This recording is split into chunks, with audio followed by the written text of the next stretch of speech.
هننفذ في الفيديو النهاردة الجوانتي ده جوانتي بدون صوابع.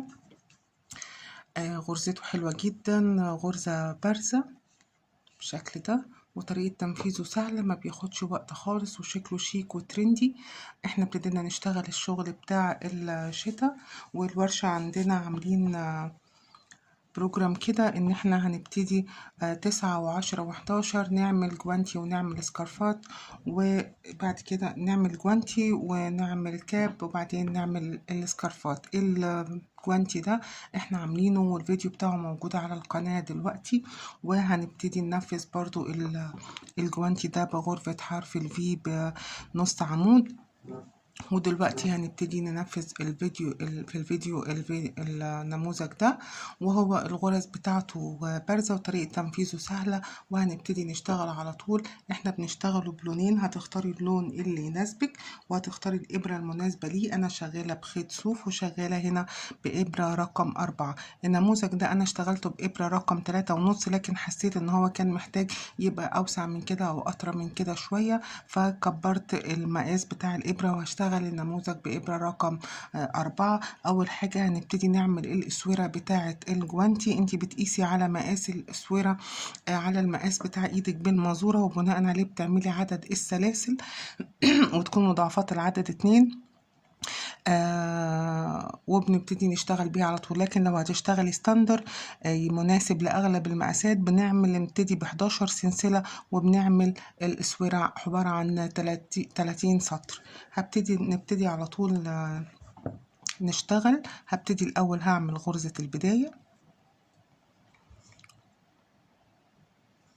وهبتدي أشتغل 11 سلسلة. 1 2 3 4 5 6 7 8 9 10 11 سلسلة بالشكل ده. أنا بشتغل دلوقتي الأسورة، هسيب السلسلة اللي أنا طالعة منها وأخش في السلسلة اللي بعدها على طول، وهشتغل على السطر ده كله غرز حشو لحد ما أوصل لحد آخر السطر. كل الغرز بتاعتي هتبقى غرز حشو. كملت السطر بتاعي كله، بقى معايا 10 غرز حشو. هرتفع سلسلة وهلف الشغل على ظهره. أول غرزة هشتغلها غرزة حشو عادية، هخش في نفس المكان اللي أنا طالعة منه بالشكل ده تحت الحلقتين، وهسحب الخيط وهعمل غرزة حشو عادية. الغرز اللي بعديها هخش هشتغل غرزة حشو في الحلقة الخلفية. أنا بيبقى عندي حلقتين، حلقة أولانية وحلقة الخلفية. هخش في الحلقة الخلفية كده وهسحب الخيط وهعمل غرزة حشو.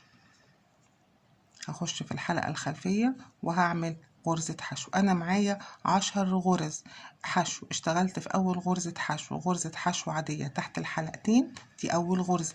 ال8 غرز اللي بعد كده كلهم هشتغل فيهم غرزة حشو في الحلقة الخلفية. بخش كده تحت الحلقة الخلفية وبسحب الخيط وبطلع من الحلقة اللي على الإبرة. هشتغل ال8 غرز اللي بعد الغرزة الأولانية، هشتغلهم كلهم غرزة حشو في الحلقة الخلفية بالشكل ده.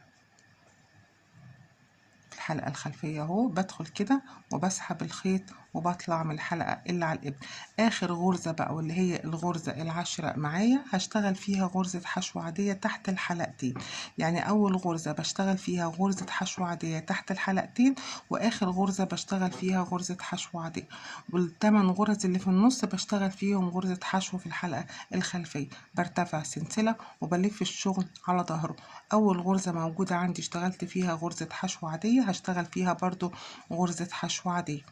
الغرز اللي بعد كده كلها هشتغل فيها غرز حشو في الحلقة الخلفية. وعلى القناة موجود بلاي ليست كاملة اسمها تعليم كروشيه للمبتدئين، فيها كل غرز الكروشيه اللي ممكن تتخيليها، يعني تقريبا ما نجزمش انها كلها، من بداية عقدة البداية لحد الغرز الصعبة كلها. غرزة الحشو، عمود بلفة، نص عمود، عمود بلفتين، عمود ب3 لفات، غرزة الجيراني، الكلاستر، الحشو العميق، غرزة الباف. كل الغرز موجود تطبيقاتها على القناة، ومعمولة بأكتر من نوع خيط وازاي نستخدمها وممكن نستخدمها في ايه. عملت ال8 غرز اهو. هوصل لحد اخر غرزة هشتغل فيها تحت الحلقتين غرزة حشو عادية. يبقى أول غرزة غرزة حشو عادية، وآخر غرزة غرزة حشو عادية، والتمن غرز اللي في النص بشتغلهم في الحلقة الخلفية. برتفع سلسلة وبقلب الشغل وبكمل نفس الطريقة. هشتغل كده 30 سطر، او لحد ما تلفيه الاسوار على ايديكي وتلاقي ان مقاسها مناسب. وناخد في الاعتبار ان غرزة الحشو في الحلقة الخلفية بتكون الاستيك كده شوية بتمط، فلما تاخدي المقاس على ايديكي ما تاخديهاش والغرزة عاملة كده، لا شديها كده شوية وخديها على مقاس المعصم عشان نعمل الاسوار. هكمل 30 سطر ونرجع تاني. كملت القطعة بتاعتي اهو 30 سطر. لما بتقيسيها كده على ايديكي تبقى ده مقاس الاسوره بتاعتنا، وده اللي كنت بقول عليه الغرزه دي بتمط، فخدوا بالكم من المقاس ما تبقاش اكبر عشان ما يطلعش الكم الاسوره بتاعتنا عريضه وتضايقنا. خلصنا كده اخر غرزه معانا. هسحب الخيط كده وهطلع بالابره من على الغرزة وهلف الشغل بالشكل ده. هشتغل فين؟ هخش هنا اهو، انا كده الخيط بتاعي هنا والغرزة طالعة من هنا. هخش هنا تحت اول غرزة اهو بالشكل ده، وهخش هنا تحت اول غرزة اهو اللي طالع منها الخيط بتاعي، يبقوا الاتنين كده قصاد بعض. والغرزة اللي انا مطلعاها دي هدخلها في الابرة وهقفل عليها كده وهسحبها وهطلعها من الغرزة التانية بالشكل ده، وهقفل عليها بسلسلة. وهشتغل قصاد كل غرزة معايا اهو. هخش فيها هنا وهخش في الغرزة اللي قصادها بالظبط وهسحب الخيط وهعمل غرزة منزلقة. هخش في الغرزة دي وهخش في اللي قصادها الناحية التانية وهسحب الخيط وهعمل غرزة منزلقة لحد ما اقفل السطر كله ب10 غرز منزلقة. هفضل ماشية كده لحد ما اقفل السطر كله بغرز منزلقة. قفلت السطر كله كده بغرز منزلقة. هرتفع بسلسلة وهلف الشغل اهو كده من فوق، وهلف الشغل كده على وشه عشان هشتغل على الوش بتاعه. هشتغل السطر بتاعي داير الدايرة دي كلها بتاعت الاسورة بغرز حشو. اول مكان انا طالعه منه هدخل فيه وهطلع وهعمل غرزة حشو، الناحية التانية هعمل غرزة حشو، وهفضل شغالة في كل السطور اللي انا عملتها بغرز حشو. يعني في النهاية هيطلع معايا 30 غرزة حشو. اشتغل السطر كله، الدايرة كلها بتاعت الاسورة دايرة ما يدور كلها هشتغلها بغرز حشو لحد ما نوصل للناحية التانية. خلصت السطر كله بالشكل ده بغرز حشو، لفيت على الاسورة كلها، وهاجي في اول غرزة انا كنت طالعة بيها هخش فيها كده تحت الحلقتين، لكن مش هسحب الخيط البنك، هشده كده وهجيب اللون التاني اللي انا عايزة اشتغل بيه هحطه كده على الإبرة بالشكل ده وهسحبه وهطلعه من الحلقتين وهطلعه من الحلقة اللي على الإبرة وهقفل عليه بالشكل ده بسلسلة. اهم حاجة بقى في الشغل بتاعنا الخيط ده طول ما احنا شغالين بنشده كده، احنا مش هنشتغل بالبينك بس بنشده جامد عشان ما يبانش معانا السطر اللي بنقفل فيه. نفس المكان اللي انا طالعة منه بالغرزة اهو هدخل فيه وهعمل غرزة حشو عادية. الغرزة اللي بعديها مش هدخل تحت الحلقتين، هلف الخيط على الإبرة كده وهخش في الغرزة مكانها اهو، لا هخش تحت هنا، هخش كده وهسحب الخيط وهعمل عمود بلف. الغرزة اللي بعدها هخش فيها تحت الحلقتين اهو كده وهسحب الخيط وهعمل غرزة حشو عادية. الغرزة اللي بعدها هلف الخيط على الإبرة وهخش الغرزة المفروض أدخل هنا، لأ هدخل في الفراغ اللي تحتها كده وهسحب الخيط وهعمل عمود بلف. الغرزة اللي بعدها تحت الحلقتين غرزة حشو عادية، واللي بعدها مش بدخل في الغرزة نفسها، الغرزة أهي لأ بدخل تحتها في الفراغ اللي تحتها كده وبسحب الخيط وبعمل عمود بلف. غرزة حشو تحت الحلقتين عادية خالص والف الخيط على الإبرة، وغرزة حشو عميق هخش غرزة عمود بلفة عميق هعملها تحتها، غرزة حشو عادية تحت الحلقتين، واللي بعدها هخش تحت هنا كده وهسحب الخيط وهعمل غرزة حشو عميق أو غرزة عمود بلفة عميق بيبقى شكلها كده، وهشتغل السطر كله بالشكل ده. وصلت لحد اخر السطر، واخر غرزة كانت غرزة عمود بلف عميق. هشوف الغرزة الاولانية اللي انا كنت اشتغلتها غرزة حشو، هخش فيها من تحت الحلقتين، بس مش هسحب الخيط الرمادي، هشده كده وهسحب اللون التاني اللي انا هشتغل بيه. انا ما قصيتوش طبعا لان هطلع بيه على طول. هشتغل كده، هسحب الخيط وهطلع من تحت الحلقتين ومن الحلقة اللي موجودة على الإبرة، وهقفل بسلسلة. ونفس الفكرة نشد الخيط ده كويس. تمام. هنا المكان اللي أنا طالعة منه ده، الغرزة دي اللي أنا طالعة منها هخش فيها في الحلقة الخلفية بتاعتها. نفس الغرزة اللي أنا طالعة منها، هي أول واحدة بس هتبقى صعبة كده شوية. أهي المكان اللي أنا طالعة منه ده هخش فيها في الحلقة الخلفية كده، وهسحب الخيط وهعمل غرزة حشو في الحلقة الخلفية. أهي الغرزة اللي بعدها عندي العمود بلف، هلف الخيط وهخش اهو من قدامه، من قدام العمود اللي انا شغالاه اهو، هخش من قدامه من تحتيه كده اهو، وهسحب الخيط وهطلع من حلقتين ومن حلقتين. هيقابلني غرزة الحشو اللي بعد كده. كله بشتغل غرزة حشو في الحلقة الخلفية. غرزة الحشو بشتغلها في الحلقة الخلفية كده، بخش في الحلقة اللي ورا وبسحب الخيط وبعمل غرزة حشو. لف الخيط على الإبرة، والغرزة العمود بلفة بخش من تحتها كده وبسحب الخيط وبطلع أعمل عمود بلفة. الغرزة اللي بعدها غرزة حشو، هشتغلها في غرزة حشو في الحلقة الخلفية. هلف الخيط على الإبرة، العمود بلفة هخش من وراه واشتغل عمود بلفة شكلها كده. وهفضل شغالة بالشكل ده لحد ما أكمل السطر كله. اشتغلت السطر كله بقى شكل الغرزة اهو بالشكل ده، وصلت لحد اخر غرزة معايا. هخش برضو ادي اول غرزة عندي، غرزة الحشو العميق. الحشو العادية دي هخش فيها تحت الحلقتين. وسوري، هغير اللون يا جماعة. ايوه، نسيب اللون البينك وهناخد اللون الرمادي. هنخش الأول هنا تحت الحلقتين، وهناخد اللون الرمادي نسحبه من تحت الحلقتين ونسحبه من الحلقة اللي على الإبرة، ونشد البينك ده كويس وهنقفل عليها بسلسلة. ونفس الغرزة هشتغل فيها برضو بنفس الطريقة غرزة حشو في الحلقة الخلفية بالشكل ده. هسحب الخيط واعمل غرزة حشو في الحلقة الخلفية، وهاجي في البينك برضو في غرزة العمود بلفة من ورا الغرزة بعمل غرزة عمود بلف.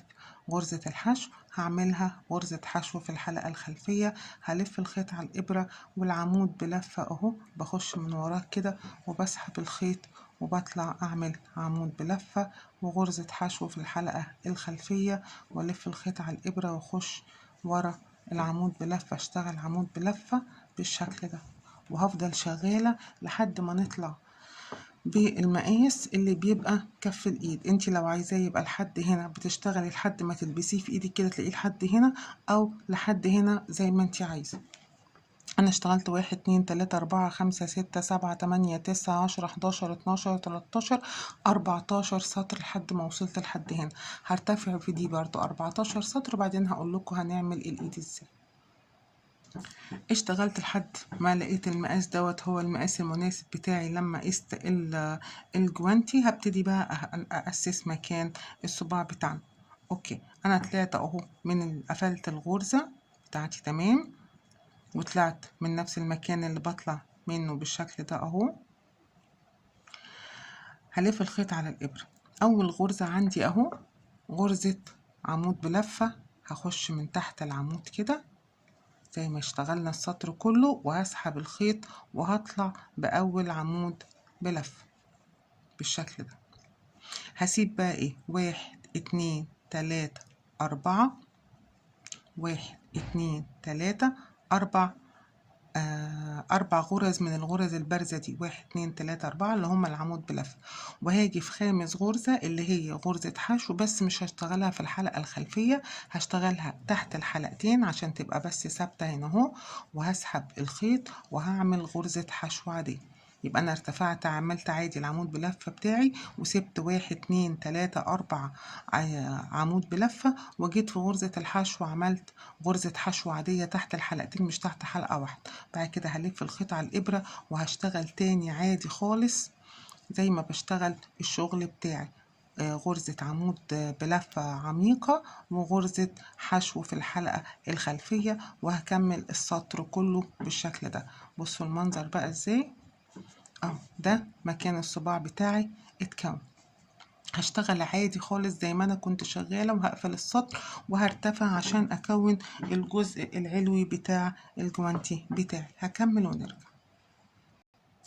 كملت السطر كله، وهيبقى عندي غرزة العمود بلفة هتبقى مايلة كده، اللي هي اول غرزة انا اشتغلتها. هقفل فيها برضو السطر، هخش فيها كده تحت الحلقتين، ومش هسحب اللون البينك، هسحب اللون الرمادي الجري اهو، وهقفل عليه بسلسلة، وهشتغل عادي جدا غرزة حشو دوت غرزة عمود بلفة. هلف الخيط كده وهخش تحت العمود بلفة وهعمل عمود بلفة. الغرزة اللي عندي بعد كده غرزة حشو في الحلقة الخلفية، هشتغلها عادي. الغرزة اللي بعدها غرزة عمود بلفة، لا مش تحت بقى، فوق اهو في البينك ده، واكمل السطر بتاعي عادي جدا.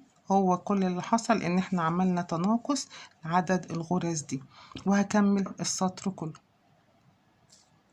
وصلت كده لحد الطول انا شايفه بالنسبه لي الطول ده مناسب. هاجي في اخر في اول غرزه كنا ابتديت فيها، وهسيب الخيط البينك وهاخد الخيط الجراي. انا كده خلاص خلصت الجوانتي بتاعي بالطول اللي انا عايزاه. هشد البينك كده وهرتفع بقى 1 2 3 سلاسل، وهاخد البينك ده معايا كده بس سطرين ولا حاجة، غرزتين او حاجة. واول مكان انا طالعة منه بالثلاث سلاسل اهو اللي انا قفلت فيه، هعمل غرزة نص عمود. هلف الخيط على الابرة وهخش في الغرزة اللي بعدها على طول تحت الحلقتين عادي، وهعمل غرزة نص عمود. هطلع من الثلاث حلقات اللي على الابرة، هلف الخيط على الابرة وهخش في الغرزة اللي بعدها وهسحب الخيط وهطلع من الثلاث حلقات اللي على الابرة. احنا سيبنا غرزة هنا، يعني هفضل شغالة على السطر ده كله بغرز نص عمود اهو. هخش تحت الحلقتين وهسحب الخيط وهطلع من الثلاث حلقات اللي على الابر. البينك ده كده انا خدته معايا بس كام غرزة عشان خاطر اثبته، وهبتدي اشتغل على كل الغرز اللي معايا بغرزة نص عمود. انا بنهي كده الجوانتي بتاعي خلاص. كل غرزة معايا هلف عليها وهشتغل عليها غرزة نص عمود. لفيت السطر الأخير كله بغرز نص عمود، وبكده نبقى خلصنا الجلافز بتاعنا كله اهو اهو. وادي شكله، والغرزة بتاعته زي ما احنا شايفين كده بارزة ونضيف جدا، والشغل بتاعه نضيف، والخط اللي احنا اشتغلنا بيه لما بنشد الخيط ما بيبقاش باين، بيبقى باين كله زي الغرز. وادي الاسورة بتاعته ماسكة على الايد، وشكله شيك وحلو خالص، وتنفيذه سهل وبسيط. وان شاء الله هنعمل له برضو ايس كاب ونبقى نشوف الطريقة مع بعض. وده كان فيديو النهاردة، أتمنى يكون الطريقة عجبتكم. لو في أي تعليقات أو في أي أسئلة سيبوها لي في الكومنتات وهرد عليكم.